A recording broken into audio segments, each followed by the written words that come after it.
အားလုံးပဲမင်္ဂလာပါခင်ဗျာကျွန်တော်နိုင်အန်တာတိတ်မန့်ကနေပြီးတော့ကြိုဆိုလိုက်ပါတယ်ခင်ဗျာအက်စတွန်ဗီလာပွဲကိုရွေးချယ်ပေးကြည့်ခြင်းပါတယ်ခင်ဗျာလိနဲ့အက်စတွန်ဗီလာလိကပထမဦးဆုံး၅ပွဲမှာစပါးကို1-2နဲ့ရှုံးတယ်ဘန်လီကို2-0နဲ့ရှုံးတယ်ဝါဆန်ကိုအိမ်ဝင်းမှာ2-1နဲ့အနိုင်ရပြီးတော့ Brighton ကိုလည်း3-0နဲ့ရှုံးတယ် Nottingham Forest ကိုလည်း3-1နဲ့ရှုံးခဲ့တယ်လက်ရှိအနေထားမှာလည်းသူကတန်းစင်းဇုံထဲမှာရှိနေတယ်ပေါ့ဒါပေမဲ့ဒီနေ့ညပွဲမှာသာတရေသို့မဟုတ်နိုင်ခဲ့မယ်ဆိုလို့ရှိရင်တော့တော်တော်ကြီးကိုအခြေအနေကောင်းလာမယ်အနေထားမျိုးမှလည်းရှိတယ်ပေါ့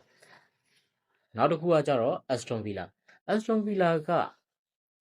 နောက်ဆုံး၅ပွဲကစားခဲ့တဲ့ပွဲမှာ Go Ahead Eagles ကို 2-1 နဲ့ရှုံးတယ် Man City ကို 1-0 နဲ့နိုင်တယ် Liverpool ကို 2-0 နဲ့ရှုံးတယ်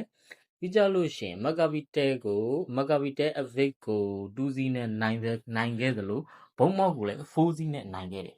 ဒါပေမဲ့လက်ကြည့်မယ်ဆိုလို့ရှိရင်လက်ရှိအကြောပေးမှုအနေထားမှာ Aston Villa ကအဝေးကွင်းဆိုပေမဲ့လည်း level 20ရှုံးဆိုတဲ့အနေထားတစ်ခုမျိုးကိုပေးထားတယ်ပေါ့နော်ဂိုးပေါင်းကြီးကလည်း2.60ဆိုတဲ့အနေထားမှာလည်းရှိတယ်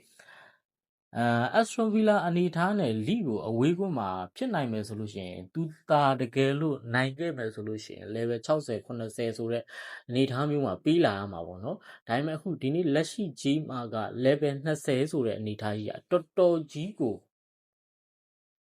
ခြေနေဆိုးသွားတယ်ပေါ့အဲ့ဒါကြောင့်မလို့ဒီနေ့ညမှာလိရဲ့တန်းစင်းစုံရုံအားကိုကျွန်တော်တို့ယုံကြည်လိုက်ရမလားဆိုတဲ့အနေအထားမျိုးမှာပဲကျွန်တော်ကတော့လိကို fighter ဆန်ဆန်နဲ့ပဲ league body ကိုရွေးချယ်လိုက်ခြင်းနဲ့နောက်ဆုံးလက်ဆောင်တစ်ပွဲအနေနဲ့အာဆင်နယ်နဲ့စပါးပွဲကိုဂိုးအောင်အနေနဲ့စော့ကစားတင်ပါတယ်ခင်ဗျာကျွန်တော်ရဲ့ channel လေးကိုလည်း like and subscribe လေးပြုလုပ်ပေးသွားကြပါဦးခင်ဗျာ